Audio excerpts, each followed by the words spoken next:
ఖమ్మంలోని మంత్రి తుమ్మల నాగేశ్వరరావు క్యాంపు కార్యాలయం వద్ద ఉద్రిక్తత చోటు చేసుకుంది. జిల్లాలోని అంగన్వాడీ టీచర్స్, హెల్పర్లు మంత్రి తుమ్మల నాగేశ్వరరావు క్యాంపు కార్యాలయం ముట్టడించేందుకు యత్నించారు. అప్రమత్తమైన పోలీసులు వారిని అడ్డుకునగా క్యాంపు కార్యాలయం వద్ద బైఠాయించి నినాదాలు చేశారు. ఇక కాంగ్రెస్ సర్కార్ గత ఎన్నికల్లో ఇచ్చిన హామీని అమలు చేయాలని డిమాండ్ చేశారు.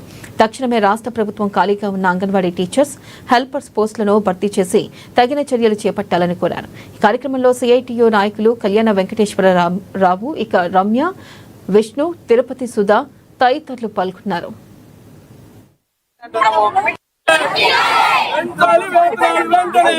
జీతం పెంచుతామని కాంగ్రెస్ గవర్నమెంట్ చెప్పింది, దాన్ని అమలు చేయాలని చెప్పేసి మేము కోరుతున్నాం. ఇంకోటి ఏంటంటే జీతాలు గత సెంట్రల్ గవర్నమెంట్ పెంచిన జీతాలు కూడా ఈ రోజు వరకు అమలు జరగట్లేదు. అట్లాగే రాష్ట్ర ప్రభుత్వం కూడా పెంచాలి. అట్లాగే ఉద్యోగుల పిఆర్సీ కూడా ఇస్తామని చెప్పేసి చెప్తున్నారు ఉద్యోగులకి, కానీ అంగన్వాడీలకు కూడా పిఆర్సీ ఇవ్వాలని చెప్పేసి కోరుతున్నాం. అట్లాగే గతంలో అనేక నెలలుగా పెండింగ్ వేతనాలు ఉన్నాయి, వాటిని విడుదల చేయాలని చెప్పి కోరుతున్నాం. దానికి తోడు ఏంటంటే యాప్ల పేరుతో పని భారం బాగా మోపుతున్నారు. దానివల్ల అంగన్వాడీలు బాగా నష్టపోతున్నారు, ఇబ్బంది పడుతున్నారు. అందుకని మన జిల్లాలో ఉన్నటువంటి 3 మంత్రులు కూడా జోక్యం చేసుకుని సమస్య పరిష్కారం చేస్తే అవుతుంది.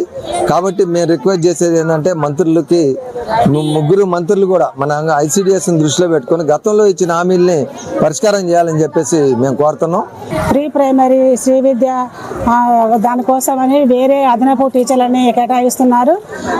మా అంగన్వాడీలో కూడా డిగ్రీలు, పీజీలు, బీఈడీ చేసిన వాళ్ళు కూడా ఉన్నారు. ఆ ఇంగ్లీష్ మీడియం మేము కూడా చెప్పగలుగుతాము.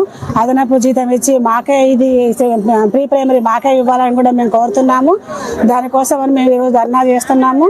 ఇది మా ఎలక్షన్స్ ముందు కూడా కాంగ్రెస్ ప్రభుత్వము మాకు మేనిఫెస్టోలో 18,000 అని చెప్పి ఉన్నారు. 2 సంవత్సరాలు అవుతుంది, ఇంతవరకు మాకు మేనిఫెస్టోలో ఉంచినట్టుగా మాకు 18,000 జీతం ఇవ్వలేదు. అదనపు పని భారాన్ని కూడా మాకు పెంచుతున్నారు. అదనపు పని భారం కూడా మాకు వద్దు, మాకు ప్రీ స్కూల్ ఒకటే మాకు కావాలి. దీనికోసం మేము పెద్ద ఎత్తున ధర్నా చేస్తున్నాము. ఇప్పటికైనా